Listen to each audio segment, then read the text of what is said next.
కాంగ్రెస్ కు ఆటుపోట్లు కొత్త కాదన్నారు సీఎల్పీ నేత మల్లు భట్టి విక్రమార్క.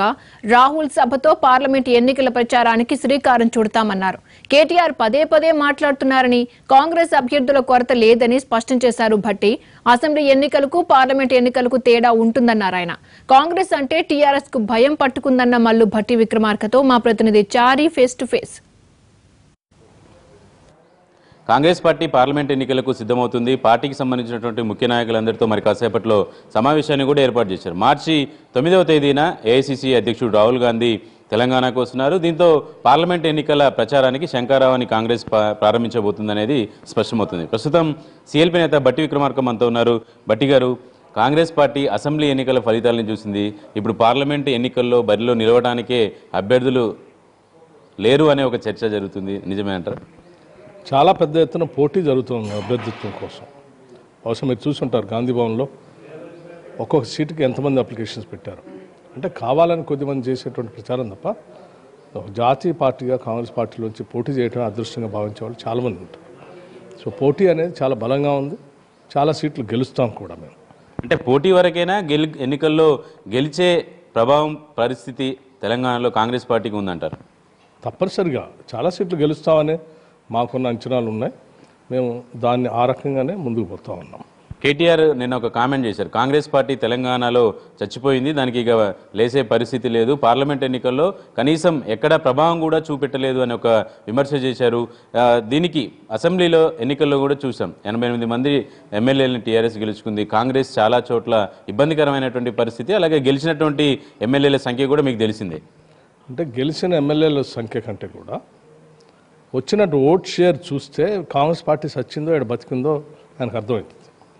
ఒకవేళ నిజంగా అటువంటి పరిస్థితి ఉంటే అసలు కేటీఆర్ కాంగ్రెస్ గురించి మాట్లాడాల్సిన అవసరం లేదు కదా. లోపల చాలా తీవ్రమైనటువంటి అలజడి, ఆందోళన ఉంది కాంగ్రెస్ పార్టీ గురించి. అందుకే వాళ్ళు పదే పదే కాంగ్రెస్ పార్టీ చచ్చిపోయింది, ఇక లెగవదు అని ఒక మైండ్ గేమ్ ఆడి వాళ్ళని చేర్చుకుందాం అనేటువంటి ఆలోచన ఉన్నారు. చాలా పొరపాటు. కాంగ్రెస్ పార్టీ అజేయమైనది. ఇక్కడ తప్పనిసరిగా తిరిగి లేచి కొడతది కూడా మిగతా రాజకీయ పార్టీలని. డెఫినెట్గా ప్రజాస్వామ్యంలో కాంగ్రెస్ పార్టీ మళ్ళీ గెలిచి వస్తుంది. మార్చి 9న జరిగే రాహుల్ గాంధీ ఎన్నికల సభ ఏం చెప్పాలనుకుంటుంది తెలంగాణ ప్రజలకు కావచ్చు, దేశానికి కావచ్చు? రాహుల్ గాంధీ గారు ఈ సభ పేరు కూడా మీరు వినుంటారు. నిన్న కనీస ఆదాయ వాగ్దాన సభ.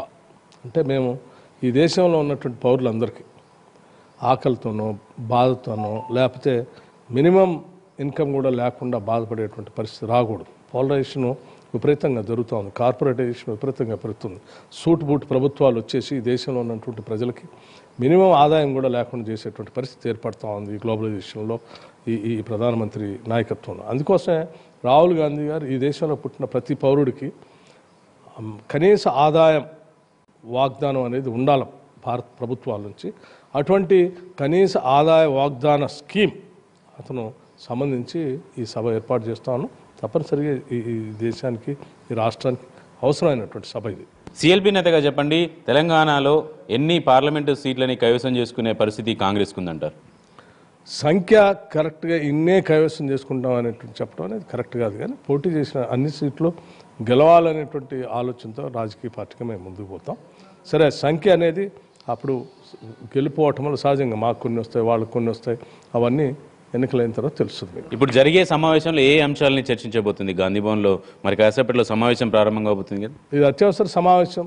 రాహుల్ గాంధీ గారి మీటింగ్ సంబంధించి కానీ లేకపోతే ఎన్నికలకు సమావేశం కావటం కోసం జరిగే ప్రక్రియ కానీ వాటన్నిటిని జరగబోయేటువంటి దేశ స్థాయి ఎన్నికల, లోక్సభ ఎన్నికలకు సంబంధించి లోతుగా చర్చిస్తారు. దానికి సంబంధించి అజెండాను కూడా ఫిక్స్ చేసుకుంటారు. Thank you sir, thank you very much. పడి లేవడం అనేది కాంగ్రెస్కి కొత్త ఏమిటి కాదు. తెలంగాణలో కూడా కాంగ్రెస్ తిరిగి పూర్వ వైభవాన్ని సాధిస్తుందని చెప్పేసి సీఎల్పీ నేత భట్టి విక్రమార్క చెప్తున్నారు. Over to studio.